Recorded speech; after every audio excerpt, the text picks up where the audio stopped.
Honestly, all of the Oppenheimer posters are really synonymous with this orange. What color is an orange? Hi guys, Keydrew64 here, and today we're talking about Oppenheimer. The physical media release is right around the corner on November 21st, and this is one of the biggest movies of the year. This is Christopher Nolan's 12th film, and the Barbenheimer hype, along with Nolan's established fan base, really boosted this movie into the stratosphere at the box office, making it Nolan's third highest grossing movie behind The Dark Knight and The Dark Knight Rises. It even beat Inception box office, which is just crazy stuff. That's shocking. I own every single Nolan movie, and this one will be added to my collection. I even own Dunkirk and Tenet, which don't have that much rewatchability to them, but I do own them. But in this video, I'll be looking at the options that are available for this physical media release, where to get them, and the price points. And with all that said, let's go ahead and jump into the video. So first up, we've got the DVD option, which is $20, standard price, standard stuff here with the standard DVD release. Over to the Blu-ray, we've got Amazon and Walmart at $25 and Best Buy at the $28 mark. Same art that they used for the DVD here for the Blu-ray, and this one is dual packed with the Blu-ray and the DVD. It does include the DVD, which is becoming more and more rare these days, with Warner Brothers in particular ditching dual packing this year. Most of their releases have not had the DVD packed with the Blu-ray. The only way to get a DVD is to buy the DVD itself. So, and also Paramount and Sony, I've seen, have also not been dual packing the DVD with the Blu-ray either. So it's nice to see the Blu-ray DVD combo pack being available here for Oppenheimer. And I actually think that the art here is one of the best available, if not the best available, and we're going to obviously get more into that as we look at some of the other options. But ultimately, there really wasn't that many movie posters for Oppenheimer, and the movie posters are really what dictate the art that you're going to get on these releases, because while they do use other art for, you know, premium releases and things like that, with new releases, for the most part, they just use the established movie posters for the art on the physical media. So there's not really a whole lot of diversity when it comes to the color schemes here. I'm going to get more into that here in a minute. Honestly, all of the Oppenheimer posters are really synonymous with this orange. What color is an orange? Its color is the same as its name, just like a lemon. Next up, we've got the basic 4K option, which at Amazon and Walmart is $30 and Best Buy is $33. Again, same art as the DVD and Blu-ray. Some of the time, I would say most of the time, historically anyway, 4K does tend to have its own art, although I've seen less of that this year, or seen more of a reusing the Blu-ray art, DVD art for the 4Ks. But typically in the past, 4Ks have had their own art. So again, I think this comes down to what I just said earlier. There's not a whole lot of art out there for Oppenheimer, so it's got the same art for this that they do for the DVD and the Blu-ray. But I do think this art in particular looks better with the 4K, only because of the black box. I just think it matches the art a little bit better. The blue doesn't necessarily match it as well. It just kind of looks kind of strange. I mean, blue and orange are complementary colors, but I don't know. I just think the black just matches this art a little bit better. One of the good things about this one is it is dual packed with the Blu-ray. Again, Warner Brothers and other studios have started making it to where you can only get the 4K and Blu-ray dual packed if you buy one of the exclusives. For the most part, when they've been releasing the basic 4Ks, they just have the 4K and the digital code, and they don't include the Blu-ray. And, you know, I've complained about that multiple times this year with those releases, because there is an actual real reason why the Blu-ray should be packed with the 4K. I won't go off on a tangent on that, but I'm just glad that this is actually getting a proper dual pack 4K for the basic release. One thing to note as well is that Christopher Nolan has worked with Warner Brothers for about 2 decades.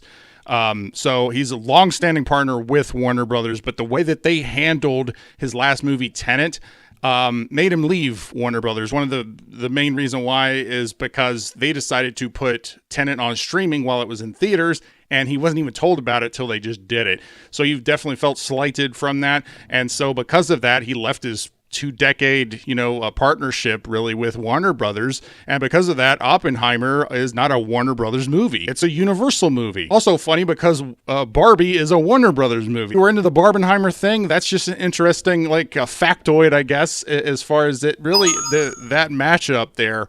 has like more layers to it than maybe you knew about. So yeah, I thought that was interesting. But the thing is I say all of that to say that if Nolan had stayed with Warner Brothers, you probably wouldn't have gotten Barbenheimer because they wouldn't have matched up their own movies against each other. But you also wouldn't have gotten a dual-packed basic 4K or dual-packed Blu-ray because Warner Brothers hasn't been dual-packing their basic Blu-rays or basic 4Ks. So yeah, crazy stuff. I feel like I'm taking crazy pills! Now we're moving into the exclusives. We've got the Walmart 4K Icon Edition for $35. That's $5 more than the basic 4K. Honestly, I'm kind of surprised. Like, Walmart's exclusives normally a Blu-ray. Here we got a 4K. Walmart has been having all kinds of different things for their exclusives this year. They've had Steelbooks for exclusives.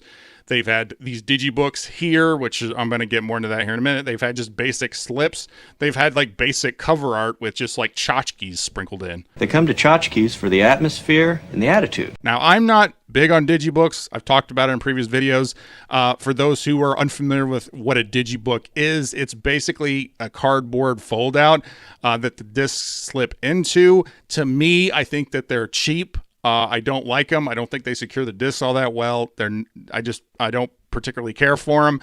Walmart actually did this Icon Edition with this fold out for Fast X earlier this year. So they did that the same way. So Walmart doing an Icon Edition in this format, that seems to be a thing for Universal. And even though I'm not really a big fan of the DigiBooks, I do like that the fold out is black and white, just like in the movie. I think that's a cool little touch there. I think it looks cool. But, I mean, how often are you really going to display this? I mean, who displays their DigiBooks in this way? You're really only going to see it when you open it up to get the disc out. And, again, I just don't think it secures the disc that well. But I think the art's fine on the front. I was going to say I like the art, but I'm just going to say it's fine. It's fine on the front. Totally fine! And we've got the Best Buy Steelbook for $38. Now, this was the first poster that was released for the movie. When Oppenheimer, the first image we've got of Oppenheimer was this poster right here. And it's kind of odd that they use like the first poster available on the Steelbook. That usually doesn't happen. And I think this works fine as a teaser poster, but I don't particularly think it is that great for a Steelbook. I actually prefer the basic release art over this one. And as you've seen some of the other two options here, you can see why I say the basic releases, I think, have the best art out of the options that are available, just because while this isn't bad, it's really not that interesting. It was kind of a teaser poster. It looks like a teaser poster. Just don't think it works that well in a Steelbook. It's not all that dynamic, obviously. Even the back is just lazy. It's literally just the smoke continuing. Just a boring Steelbook, in my opinion. In most of these videos, I talk about what's missing, and usually that's just other poster art that they didn't use, or something else that is missing from the set. In this case, as I said before multiple times in this video, there really isn't a whole lot of posters that they put out there for Oppenheimer, and because of that, it limits what they could do for the cover art. I will say that the IMAX poster in particular, I think would have worked well for one of the exclusives. I think this probably would have maybe looked a little bit better on a Steelbook. It's not that great, in my opinion. It's not like it's that much better. Still has that, orange thing going on here. And I mean, here, let's put them side by side, okay? Obviously, you would remove the IMAX logo for the Steelbook, which is easy enough. But you put them side by side. Let me know which one you think would work better as a Steelbook. The one we got, or this IMAX poster on a Steelbook. Comment and let me know. Let's go ahead and recap the options that are available here. First up, we've got the DVD option for $20. Then we've got the Blu-ray option at Amazon and Walmart is $25, and Best Buy is $28. Then you got the 4K, which is $30 at Amazon and Walmart, and $33 at Best Buy. Then you've got the Walmart 4K Icon Edition DigiBook, that's a mouthful, for $35. And then you've got the Best Buy Steelbook for $38. I didn't decide on my pick until doing this video, but I think I'm going to go with the basic 4K. But as always, what option are you guys going to go with? Comment and let me know. This video is a little bit shorter than what I normally do for these Which Box Set to Get videos. Part of that is because of the art that was available, less to talk about. Part of that was the options that are available little less to talk about. But also part of it is I just wanted to make this one a little bit shorter, a little bit more streamlined as kind of a test to see if you guys like it a little bit more than some of my longer form videos of which box set to get videos. But as always, I want to thank everybody for watching this video. Thank you, subscribers. All of you are awesome. And if you like this video, please like, comment, share, subscribe, do all the YouTube stuff, or don't. I'm not a beggar. I'm Geetrue64, and I'll always tell you the truth.